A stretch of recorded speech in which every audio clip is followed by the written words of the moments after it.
चलिए आज के क्लास में हम लोग क्लास 10th का 7.2 चैप्टर है मैथ का, है ना।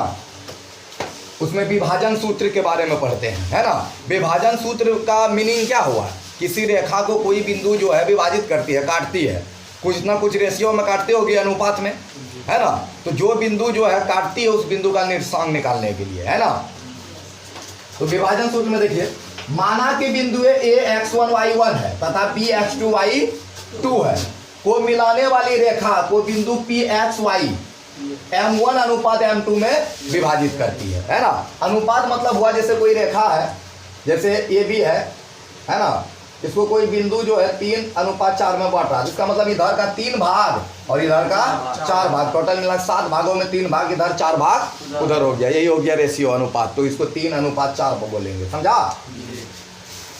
तो ध्यान देना है कि बिंदु ए, इसका निशान दिया हुआ रहेगा, x1 y1 है, और b भी दिया रहेगा x2 y2, इसके जगह कुछ भी दिया रह सकता है।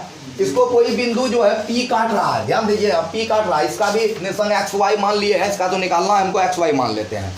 m1 अनुपात m2 में काटती है, ये भी रेशियो दिया रहेगा, कुछ भी दिया रह सकता है। तो हमको p का यही निर्देशांक निकालना है, जो बिंदु काट रही है उसका निर्देशांक क्या होगा, है ना।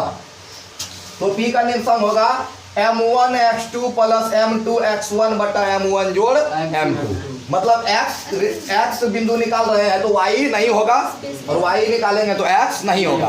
तो x में भी कैसा, अगर m1 को ले रहे हैं अनुपात में तो भी निर्देशांक में किसको लेंगे, हमको x2 को। तो m1 x2 प्लस m2 को ले रहे हैं तो कौन होगा, x1 बटा m1 जोड़ m2, रेशियो में वही m1 जोड़ m2। y का लेना है तो m1 लेंगे तो y का 2 लेना पड़ेगा, अब प्लस m2 ले रहे हैं तो y का 1, y1 बटा m1 जोड़ m2, समझा बात को। अगर m1 ले रहे हैं तो x का x2 लेंगे, प्लस अगर m2 ले रहे हैं तो इसके साथ x1 बटा m1 जोड़ m2। इधर m1 बटा m1 into y2 plus m2 into y1 बटा m1 जोड़ m2, समझा। इसी को यहाँ लिख दिए हैं, x y माने है ना, अलग से अगर निकालना हो x तो यही होगा, और y निकालना हो तो ये होगा, ये बराबर देकर लिख दिए, ठीक है।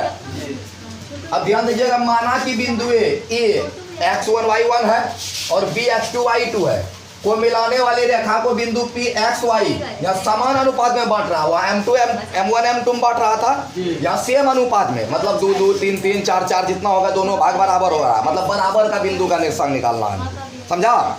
तो डायरेक्ट फार्मूला होगा x1 जोड़ x2 बटा 2, y1 जोड़ y2 बटा 2, समझा। क्योंकि रेशियो समान है ना, देखिए ना, यहीं पर अगर समान देंगे फार्मूला में कैसे निकलता है, ये m1 के जगह भी m, m2 के जगह भी m, ठीक है। तो दोनों m, यहाँ भी m, यहाँ भी m, तो ये m कॉमन आ जाएगा, x2 प्लस x1 बचेगा, यहाँ m 2m होगा, तो m उधर कट जाएगा, x1 जोड़ x2 बटा 2 बचेगा ना। उसी तरह इसमें भी, समझा। तो समान अनुपात में बांटे तो डायरेक्ट x1 जोड़ x2 बटा 2, y1 जोड़ y2 बटा 2, इसी को अलग अलग करके x बराबर इतना, y बराबर, समझा बात को। अब आ जाते हैं हम लोग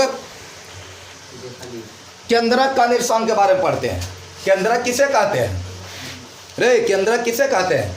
तो ध्यान दीजिएगा, केंद्रक किसे कहा जाता है, त्रिभुज की मध्यकाएं, 3 मध्यका होता है ना, त्रिभुज की मध्यकाएं आपस में जिस बिंदु पर काटती है उसको क्या कहते हैं हम लोग, केंद्रक। त्रिभुज की मध्यकाएं आपस में जिस बिंदु पर काटती है उसको कहते हैं केंद्रक, है ना। तो उसी का निर्देशांक निकालना। और मध्यकाएं किसे कहते हैं, किसी त्रिभुज के शीर्ष से उसके सामने वाली भुजा को बराबर भागों में बांटने वाली रेखा को क्या कहते हैं, मध्यका, है ना।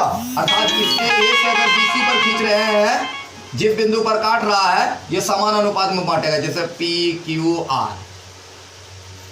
तो यहाँ ए से p बिंदु पर डाला गया तो ये समान होगा, ये भी समान होगा, और ये आपस में समान होगा, समझा। तो त्रिभुज ABC के शीर्ष A x1 y1 B x2 y2 एवं C x3 y3 है ना। तो केंद्रक O का निर्देशांक डायरेक्ट होगा x1 जोड़ x2 जोड़ x3 बटा 3, y1 जोड़ y2 जोड़ y3 बटा 3। और एक चीज ध्यान दीजिएगा, त्रिभुज का केंद्रक जो है मध्यकाय को किस अनुपात में काटती है? 2:1 में, 2:1। इसको H2 बोला जाता है, 2:1, समझा? 2:1 में काटते। देखो ना, इधर का 2 भाग इधर का 1, इधर का 2, इधर का 1, इधर का 2, इधर का 1। ऑब्जेक्टिव पूछेगा तो 2:1 होगा, समझा ना? कोई दिक्कत? उतारिए, उसके बाद हम लोग इसका प्रश्न को बनाते हैं।